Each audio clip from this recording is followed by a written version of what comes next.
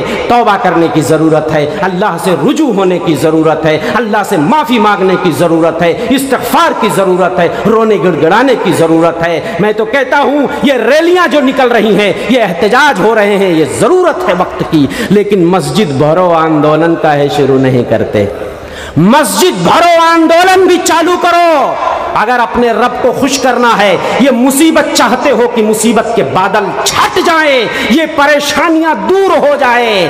ارے اب مسجد نہ بھرو گے تو کب بھرو گے؟ ابھی بھی ہماری مسجدیں ویران ہیں، ابھی بھی ہماری مسجدیں خالی پڑی ہیں۔ تو دوستو، ہماری ان بدعمالیوں کی وجہ سے بھی ہمارے اوپر بلائیں آتی ہیں، مصیبتیں آتی ہیں۔ یہ میں نہیں کہتا، رب کا قرآن کہتا ہے۔ آئیے قرآن پڑھتے ہیں۔ وما اصابکم من مصیبت فبما کسبت ایدیکم، تمہارے اوپر جو بھی مصیبت آتی ہے، جو بھی بپت آتی ہے، تمہارے اپنے ہاتھ کی کمائی ہے، تمہارے اپنے ہاتھ کی کمائی ہے۔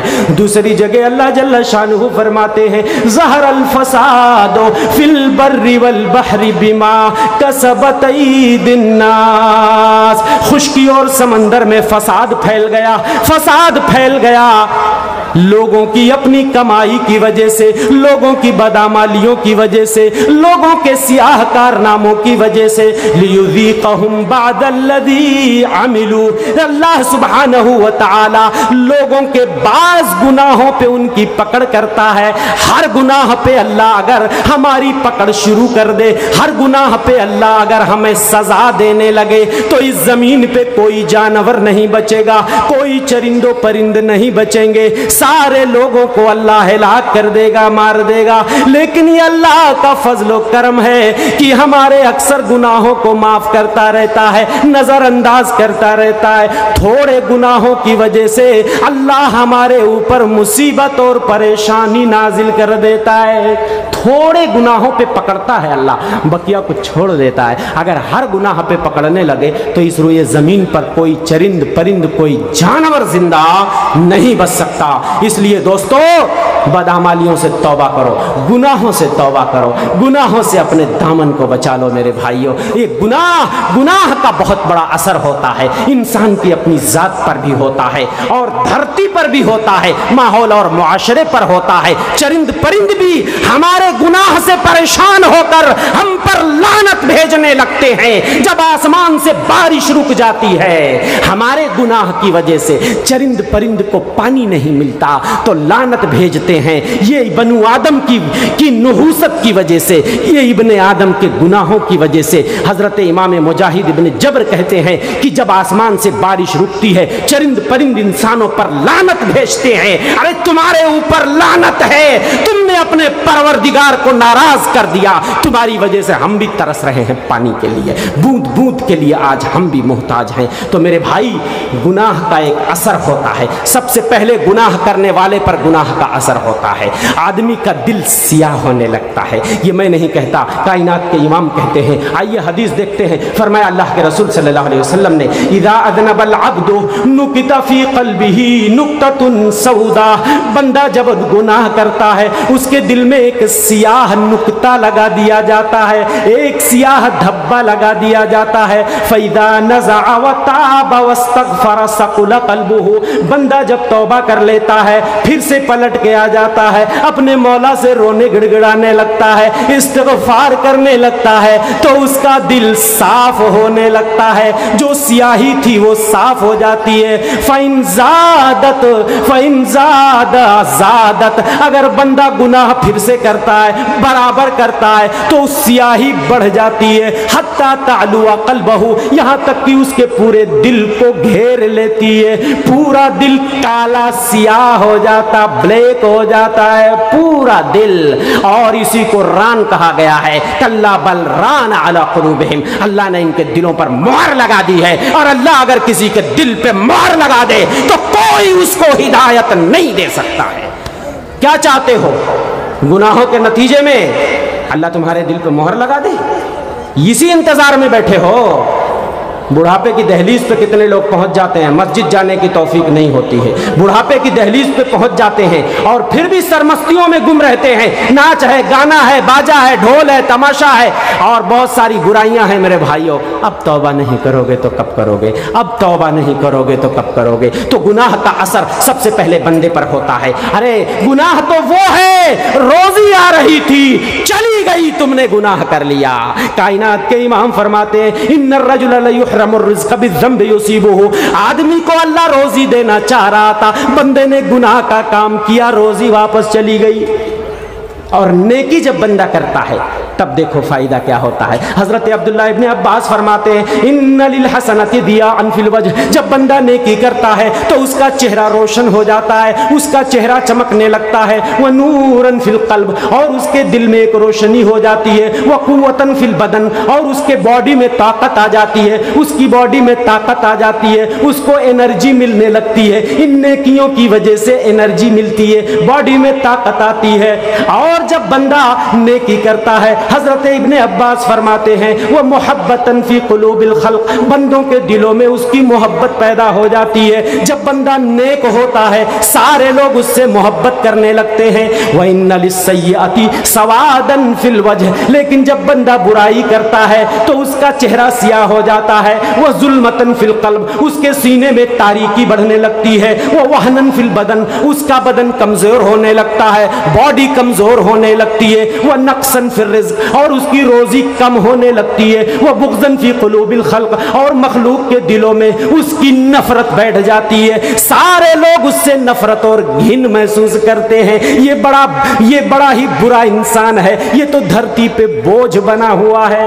اور میرے بھائی, میں نے کہا گناہ کا اثر جو ہوتا ہے نا, انسان پہ تو ہوتا ہے, معاشرے پر ہوتا ہے, اس دھرتی پر ہوتا ہے, گاؤں پہ ہوتا ہے, شہر پہ ہوتا ہے, چرند پہ ہوتا ہے, پرند پہ ہوتا ہے. سارے لوگ گناہ کی وجہ سے تنگ آ جاتے ہیں. آئیے میں آپ کو حدیث سناتا ہوں. صحیح مسلم کتاب الجنائز کی حدیث ہے. فرمایا اللہ کے رسول نے کہ ان المیت مستریح و مستراح منہ, مردہ جب مرتا ہے, آدمی جب مرتا ہے تو دو حال سے خالی نہیں ہوتا, یا تو مستریح ہوتا ہے یا مستراح منہ ہوتا ہے. صحابہ نے کہا اللہ کے رسول یہ مستریح کیا ہے, مستراح منہ کیا ہے؟ مستریح کا مطلب آرام پانے والا, مستراح منہ کا مطلب جس سے آرام مل جائے. آپ نے فرمایا ان العبد المؤمن اذا مات یستریح من نصب الدنیا واذاها الى رحمت اللہ. مومن بندہ جب مرتا ہے دنیا کے جھمیلوں سے چھٹی پا جاتا ہے, دنیا کی مشقتوں سے چھٹی پا کر اللہ کی رحمت میں چلا جاتا ہے, اللہ کی جنت میں چلا جاتا ہے.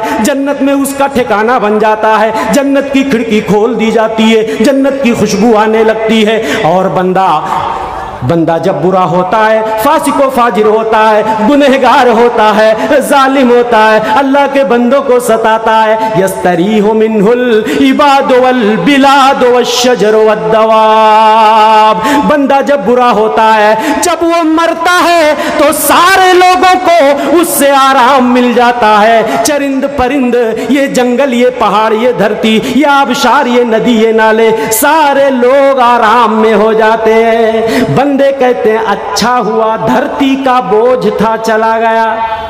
کیا چاہتے ہو مرنے کے بعد جب تمہارا جنازہ اٹھے تو لوگ تمہاری تعریف کریں، یہ کہیں کہ فلانے بابو بڑے اچھے تھے، بڑے نیک تھے، غریبوں کے ہمدرد تھے، غریبوں کے مسیحا تھے، چلے گئے دنیا سے۔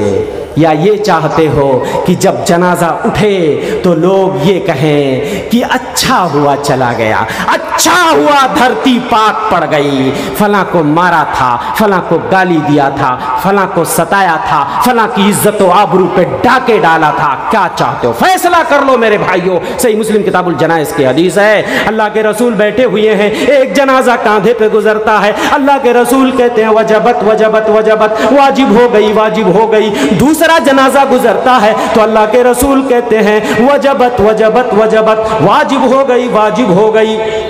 صحابہ نے کہا اللہ کے رسول پہلا جنازہ گزرا تو آپ نے کہا واجب ہو گئی واجب ہو گئی، دوسرا جنازہ گزرا تو بھی آپ نے کہا واجب ہو گئی واجب ہو گئی، کہا واجب ہو گئی، کیا چیز واجب ہو گئی؟ آپ نے فرمایا پہلا جنازہ جب گزرا تو تم لوگوں نے اس کی تعریف کی، بہت اچھا آدمی تھا، بڑا نیک بھالو انسان تھا، بڑا پرہیزگار انسان تھا، غریبوں کا ہمدرد تھا، بیواؤں کا مسیحا تھا، لوگوں کا خیال کرنے والا تھا، اللہ کی راہ میں دان دینے والا تھا، بیواؤں اور مسکینوں کو دینے والا تھا۔ چلا گیا، ہم لوگوں کا سہارا چھن گیا، ہم کو بہت خیال کرتا تھا، بہت دیتا تھا، چلا گیا دنیا سے۔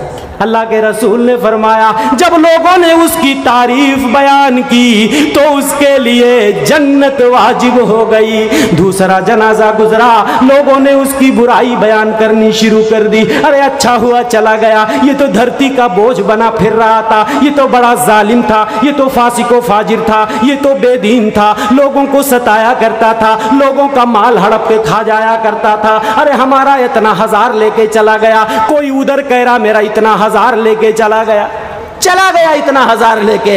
اللہ کے رسول نے فرمایا جب تم نے اس کی برائی بیان کی تو جہنم واجب ہو گئی۔ انتم شہداء اللہ فی الارض، انتم شہداء اللہ فی الارض، ارے او لوگو تم زمین میں اللہ کے گواہ ہو، تم زمین میں اللہ کے گواہ ہو، اللہ تمہاری زبان سے کہلوا دیتا ہے، جنت جہنم کا فیصلہ تو مولا کرے گا، دنیا میں ڈکلیئر نہیں کر سکتے، فیصلہ نہیں کر سکتے، ججمنٹ نہیں دے سکتے کہ فلاں آدمی جنتی ہی ہوگا، یا کوئی آدمی اگر اس کی برائی ہو رہی ہے تو ہم یہ فیصلہ تو نہیں کر سکتے کہ وہ جہنمی ہوگا، یہ تو نبی بتا سکتے تھے، ہم نہیں بتا سکتے، لیکن یہ الارم اور گھنٹی تو بجا سکتے۔ یہ جو بندے تعریف کرتے ہیں کسی مرنے والے کی تو یہ الارم اور گھنٹی بجا رہے ہیں، گویا یہ اچھائی کی گھنٹی بج رہی ہے، انشاءاللہ اللہ نے چاہا تو اس کا معاملہ اچھا ہی ہوگا، خیر اور بھلائی کی ہم امید کر سکتے ہیں کہ انشاءاللہ ضرور اللہ اس پہ رحم و کرم کرے گا۔ فیصلہ نہیں کہہ سکتے کہ وہ جنت میں ہی جائے گا، کیسے کہہ سکتے؟ دلیل ہونی چاہیے۔ اور آدمی اگر برا ہے اگر اس کی ساری طرف سے برائی تھو تھو تھو، ہر آدمی تھو تھو کر رہا ہے تو بہرحال یہ خطرے کی گھنٹی بج رہی ہے، خطرے کی گھنٹی بج رہی ہے۔ تو کیا چاہتے ہو، خطرے کا الارم بجوانا ہے یا نیکی اور بھلائی والا الارم بجوانا ہے؟ دوستو فیصلہ آپ کو کرنا پڑے گا۔ تو میں یہ کہہ رہا تھا کہ یہ بلائیں جو آتی ہیں، مصیبتیں جو آتی ہیں، یہ ہماری بدعمالیاں، ہماری کوتاہیاں، آج اس دیش میں اگر ہم ستائے جا رہے ہیں تو دوستو کہیں نہ کہیں ہماری اپنی کوتاہیاں بھی ہیں، ہماری اپنی بدعمالیاں بھی ہیں، سیاہکاریاں بھی ہیں۔ اس لیے دوستو میں زیادہ وقت نہ لیتے ہوئے کہوں گا اللہ سے توبہ استغفار کرو، مسجدیں بھرو، اللہ کے کتاب کی تلاوت کرو۔ ارے اب بھی اللہ کی کتاب سے رشتہ نہیں جوڑو گے تو کب جوڑو گے؟ یہ وہ کتاب ہے جو ظلمتوں میں نور اور امید کی کرن دکھا دیتی ہے، آپ کو راستہ دکھا دیتی ہے۔ ان ھذا القرآن یہدی للتی ہی اقوم، یہ قرآن سیدھے راستے کی رہنمائی کرتا ہے۔ یہ قرآن نبی نے کہا اس کی مثال رسی کی طرح ہے، ایک سرا اللہ کے ہاتھ میں ہے، دوسرا سرا تمہارے ہاتھ میں ہے، تم رسی مضبوطی سے پکڑ لو گے کبھی گمراہ، کبھی ہلاک نہیں ہوگے، کبھی برباد نہیں ہوگے۔ ایک پنا پڑھو، ایک پیج پڑھو، لیکن اللہ کی کتاب کی تلاوت ضرور کرو اور سمجھ کے پڑھو، ترجمہ لاؤ، بنگلہ زبان میں لاؤ، اردو ہندی میں لاؤ، ایک صفحہ پڑھو، لیکن اللہ کی کتاب کی تلاوت ضرور کرو، اس لیے کہ یہ کتاب ہمیں مشکلوں سے نکالنے والی ہے۔ اور اپنے اللہ سے لو لگائیں اور گناہوں سے توبہ کریں، توبہ کریں، توبہ کریں۔ اس لیے میں نے اپنی ایک نظم میں کہا تھا کہ